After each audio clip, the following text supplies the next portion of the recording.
Let me ask you something.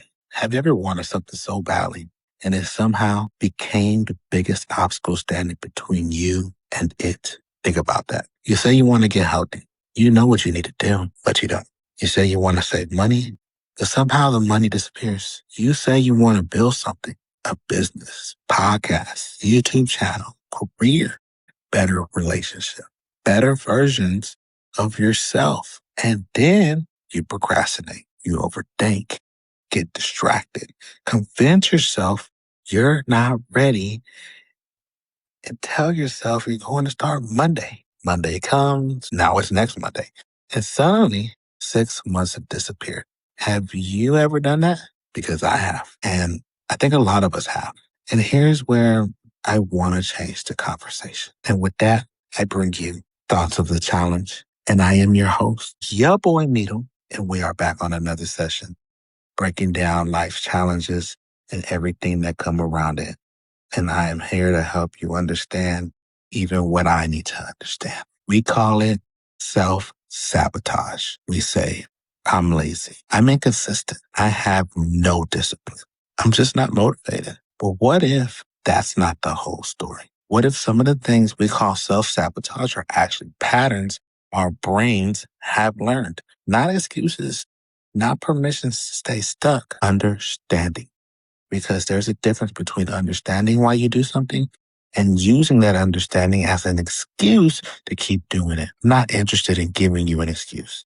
I'm interested in giving you a map, because if you can see the pattern, you can start changing the pattern. And that's what we're talking about today. Let's start with the hard question. Why do we sometimes destroy the exact thing we've been praying for? Think long and hard. Why do we finally get an opportunity and become afraid? Why do we meet someone good and push them away? Why do we finally start making progress and then disappear? Why do we tell ourselves we want freedom but keep choosing familiar? Why? Seriously, why? Because here's the strange part. Most people aren't consciously choosing failure. Nobody wakes up saying, today, I'm going to ruin my life. That's usually not how it works. Self-sabotage is often much quieter. It sounds like, I'll do it tomorrow. I'll just need to think about it. Maybe I'm not ready. I don't want people judging me. What if I fail? What if I succeed and can't maintain it? Who am I to think I can do this? That last one, that's a dangerous sentence, because sometimes the biggest thing holding you back isn't your circumstances. It's the story you built around your circumstances. Your brain is trying to predict what happens next. Here's when neuroscience enters the conversation. Your brain isn't sitting inside your head passively watching life happen. It's constantly making predictions. What's going to happen? What's important? What's dangerous? What's rewarding? What should I pay attention to? What should I ignore? Research into predictive processing and reward learning shows that the brain continuously compares expected outcomes with what actually happens. When reality doesn't match expectations, that difference can become a learning signal that updates future behavior. Think about that in everyday life. You touch a hot stove, your brain learns, don't do that again.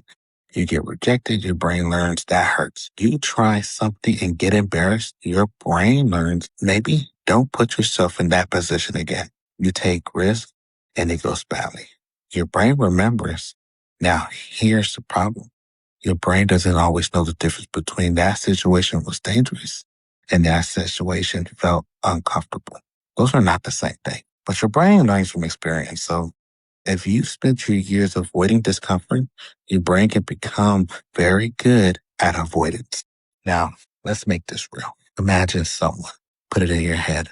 Let's call him Mike. Mike has wanted to start a business for 5 years. He has the idea, researched it, watched hundreds of videos, bought all the books, made the plans, talked about it with his friends and family, even created the logo, but he hasn't launched. Why? Because now the dream is becoming real, and real means measurable. Before launching, Mike can say, I could be successful. After launching, the world gets a chance to answer, and that creates uncertainty. What if nobody buys? What if people laugh? What if his friends think it's stupid? What if he fails? And Here's the crazy part. Mike may tell himself, I'm just waiting for the right time, but underneath that sentence to be, I'm afraid to find out what happens if I actually try. That's self-sabotage. Not because Mike doesn't want success, because trying makes the outcome real. Now put yourself in that story. Where is your version of Mike? Maybe it's not built. Maybe it's not business. Maybe it's your health. Maybe it's your relationship. Maybe it's your finance. Maybe it's your creativity. Maybe it's something you've been talking about for years. Ask yourself, what have I been saying I'm going to do for a long time, but still haven't started? Don't answer quickly. Think about it. What keeps coming up? What do you keep saying? One day, because one day is a beautiful place to hide. There's no accountability in one day. One day doesn't require courage. One day doesn't require failure. One day doesn't require you to find out what you're capable of. The familiar can be very powerful. Here's something I want you to really understand. Your brain learns patterns. If you repeatedly respond to stress by scrolling your phone, your brain learns that pattern. If you repeatedly respond to loneliness by isolating yourself, your brain learns that pattern. If you repeatedly respond to fear by procrastinating, your brain learns that pattern. If you repeatedly respond to criticism by shutting down, your brain learns that pattern.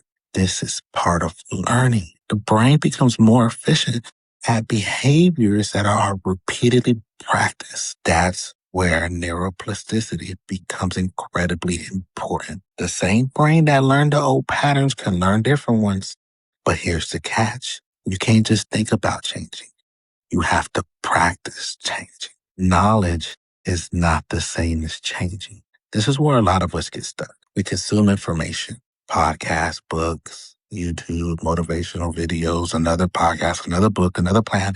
We know everything, but we're not doing anything. And sometimes knowledge becomes another form of procrastination. You don't need another video. You need to make the phone call. You don't need another productivity system. You need to sit down and do the work. You don't need another motivational speech. You need to keep the promise you made to yourself. That's uncomfortable. I know, but that's where the work is. Let's talk about dopamine for a second. You probably heard dopamine as a pleasure channel. That's an oversimplification. Dopamine is deeply involved in motivation, learning, reward prediction, and the process of deciding whether something is worth pursuing. Research has also shown dopamine signals can reflect differences between expected and actual rewards, helping the brain learn from outcome. Think about your phone. You hear a notification, you don't know what's there. Maybe it's nothing. Maybe it's something exciting. You check. That's a tiny prediction experiment. Your brain is asking, is there something valuable here? And the uncertainty itself can drive attention. Now think about the difference between that and building a business. Checking your phone gives you immediate feedback. Building a business might take months. Working out today doesn't transfer your body tonight. Saving $20 doesn't make you financially free tomorrow. Writing one podcast episode doesn't make you famous tomorrow. Long-term goals have delayed rewards, and delayed rewards require something powerful. The ability to keep going without immediate confirmation that you're winning. That's where discipline matters. But what if I'm just lazy? Let's challenge that. Maybe sometimes you are. We're human. Sometimes we don't feel like doing work, but let's not turn every behavior into a character judgment. Ask a better question. What happens immediately before I avoid something? That's where the clues are. Maybe you get overwhelmed. Maybe the task is too vague. Maybe you're afraid you'll fail. Maybe you're afraid you'll succeed. Maybe you're exhausted. Maybe you don't know where to begin. Maybe you're comparing yourself to someone who has been doing this for 10 years and now your first attempt feels embarrassing. That's important because if you don't understand the trigger, you'll keep fighting the symptoms. You open Instagram. Someone has the house, someone has the car, someone has the body, someone has the relationship, someone has the business, someone has 500,000 followers. And you're sitting there thinking, what the hell am I doing with my life? But here's the part your brain doesn't see. You're comparing your behind the scenes to somebody else's highlight reel. Your brain doesn't experience the comparison as a spreadsheet. It experiences emotion. Suddenly, your progress feels smaller. Your effort feels pointless. You start thinking, I'm behind. But what happens next? You stop. That's the trap. Comparison doesn't always motivate you. Sometimes it makes your goals feel so far away that your brain decides the effort isn't worth the emotional cost. Ask yourself this. When you look at someone successful, do you feel inspired or do you secretly feel defeated? Be honest, because there's a difference.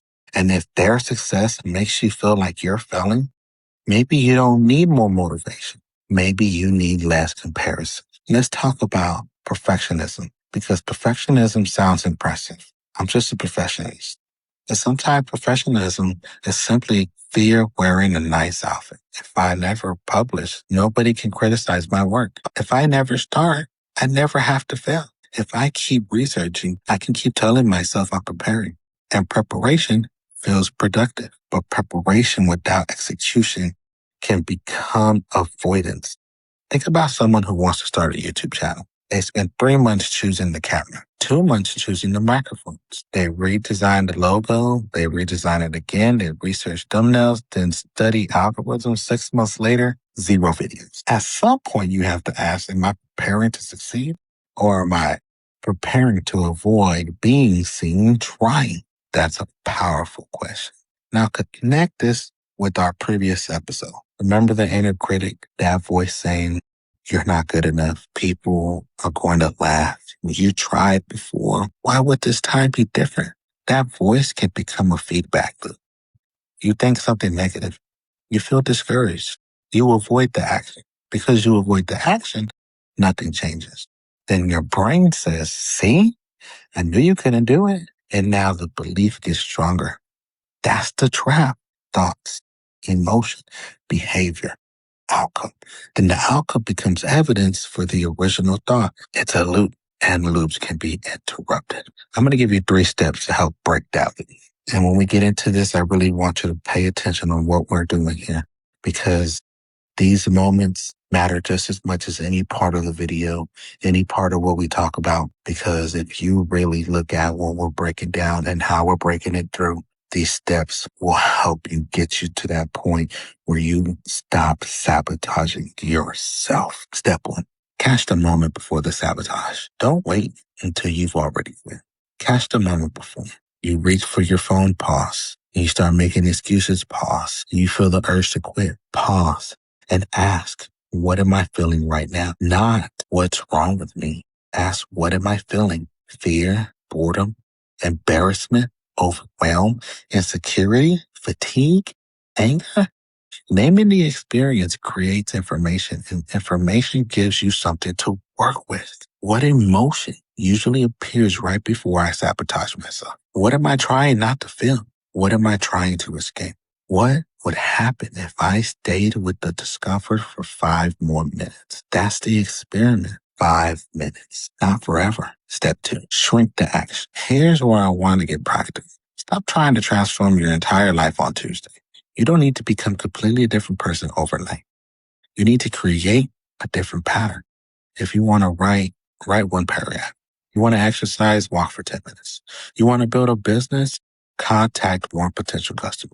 If you want to make content, record 1 video. If you want to repair a relationship, send 1 honest message. The goal isn't to prove that you're extraordinary. The goal is to teach your brain, I take action. Then tomorrow, do it again, and then again. That's how identity starts changing. Think about it like this. If I go to the gym once, you're not suddenly an athlete, but you have created evidence. You went, do it again. More evidence, again. More evidence. Eventually, your brain has a different story available from someone who works out. The same thing happens with confidence. You don't wait for confidence. You create evidence. You take the uncomfortable action, then your brain gets new information. And that's important because the brain learns from prediction errors and outcomes. When what happens differs from what was expected, the discrepancy can help update future expectations. So maybe you predicted if I post this video, everyone will laugh.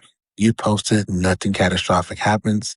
Maybe 5 people watch, maybe nobody watches, but you're still alive. You learned something. The prediction changed. That's progress. Step 3, keep promises to yourself. I feel like I say this in every video I have made since I started creating. This might be the most important one. Stop making promises you don't intend to keep. Because every time you tell yourself, I'm waking up at 5, and you don't, you create another piece of evidence. Every time I'm going to work out and you don't, another piece. I'm going to finish this and you don't, another piece. Eventually, your brain starts learning my word doesn't mean much. You make a small promise and keep it, then another and another. You're rebuilding trust, not overnight, through evidence. Ask yourself, what's one promise I can keep today? Not 10. One. Make it small, make it real, keep it. Now let's talk about failure, because this is where people get stuck. You try, you fail. And your brain says, see? But failure isn't always confirmation of incompetence. Sometimes it's information. You try something. The result wasn't what you wanted. Now you know more than you knew before. That's literally how learning works. Prediction, action, outcome, update, try again. The brain is designed to learn from the difference between what it expects and what actually happens. So instead of asking, why did I fail? Ask, what did the failure teach me? That's a different mindset. One closes the book, another turns the page. Imagine waking up tomorrow. You have a job you don't love. Bills are sitting on the counter. Your relationship feels distant. Your body doesn't feel the way you want it to. You have an idea you've been carrying for years. You look at your phone, someone your age just bought a house. Someone else started a business. Someone else is traveling. And suddenly your life feels small. You tell yourself, I'm behind. You go to work, you come home, you're exhausted. You tell yourself tomorrow will start. Tomorrow comes, same thing. A year passes, nothing dramatically terrible happens. And that's the scary part. You didn't destroy your life in one giant explosion. You lost piece of it through tiny decisions. 5 minutes here, an excuse there, another opportunity postponed, another uncomfortable conversation avoided, another dream placed on the shelf. That's how time works. It doesn't always announce itself. Sometimes your life changes quietly. Now flip the story. Imagine the same person, but tomorrow they make one decision. They wake up and walk for 10 minutes. That's it. The next day, 10 minutes again. Then they start tracking expenses. They don't become rich. They simply become aware. Then they record one video. Nobody watches it. They make another. Then they call someone they care about. They have an uncomfortable conversation. 6 months later, their life isn't perfect, but they're different. Why? Not because they discovered a secret, because they changed what they repeatedly practice. That's neuroplasticity meeting behavior. That's identity meeting action. That's the boring stuff that changes life. And I love the boring stuff because everybody wants the breakthrough. Nobody wants the repetition that creates the breakthrough. Here's the part I want you to remember. You don't have to hate yourself into changing. You don't have to wake up at 4 a.m. You don't have to become a machine. You don't have to pretend you're positive every second. You don't need to convince yourself that everything is amazing. You need honesty. You need awareness. You need action. You need repetition. That's it. Now I want to take a moment and ask that if you're really keeping up with the series we have here now and how we're putting this together, I want you to really take a note on what I'm asking here. Maybe put out a pen and paper and write these questions down to help you get past these moments. I'm going to ask you a series of questions. I will pause for a moment so you can write them down. And I really want you to sit with it and see where all these questions land in your life and how you can change it. What have I been avoiding? What am I afraid will happen if I actually try? What will happen if I failed? What would happen if I succeeded? That's the question people don't ask enough. What if success changes your relationship? What if people expect more from you? What if you outgrow your old identity? What if you have to become responsible for the opportunity you've been asking for? Sometimes we aren't only afraid of failure. Sometimes we're afraid of the responsibilities that come from success. Who would you have to become to live the life you're asking for? Because maybe the problem isn't that you don't want the life. Maybe you haven't yet practiced being the person who can maintain it. If you want financial freedom, you have to practice financial discipline. If you want a healthy relationship, you have to practice communication. If you want a successful business, you have to practice consistency. If you want physical health, you have to practice caring for your body. The dream isn't just an outcome. The dream requires an identity capable of sustaining the outcome. Here's another question I want you to take with you. What are my daily actions teaching my brain about who I am? Think about that. If you say you're building a better life, but every day your behavior tells your brain, I don't follow through, what message wins? The behavior? Because behavior gives the brain evidence. So stop asking, who do I want to be?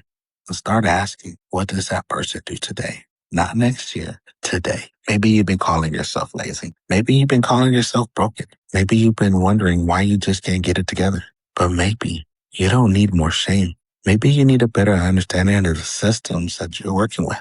Your brain learned patterns from your experiences, your habits were practiced, your fears were reinforced, your beliefs were repeated. And some of those patterns may no longer serve the life you're trying to build. But here's the good news. A learned pattern isn't necessarily a permanent pattern.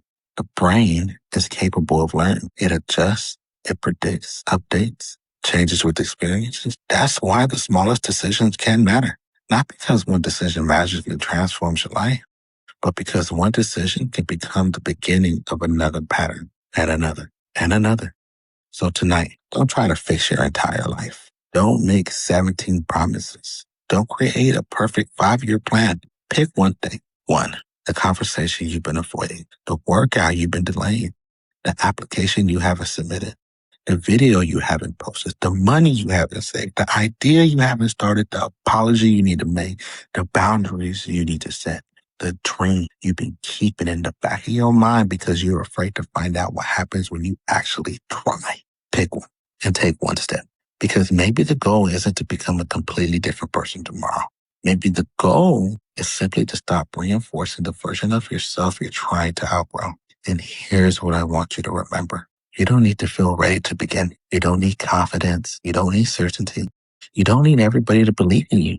You need enough courage to take the next step while the doubt is still talking. Because confidence isn't always the thing that comes before action. Sometimes confidence is the evidence left behind by action. So ask yourself one final question. If I keep living exactly the way I'm living today, where will these patterns take me 5 years from now? And then ask the harder one. If I change one pattern today, where could that leave me? That's where your power begins. Not in controlling everything, not in becoming perfect, not in pretending fear doesn't exist, but in realizing I can observe the patterns, I can question the patterns, and I can practice something different. Your brain has been learning from you your entire life. So what are you teaching it now? And with that, I bring you another session with thoughts of the challenge. And I am your host, your boy Mito.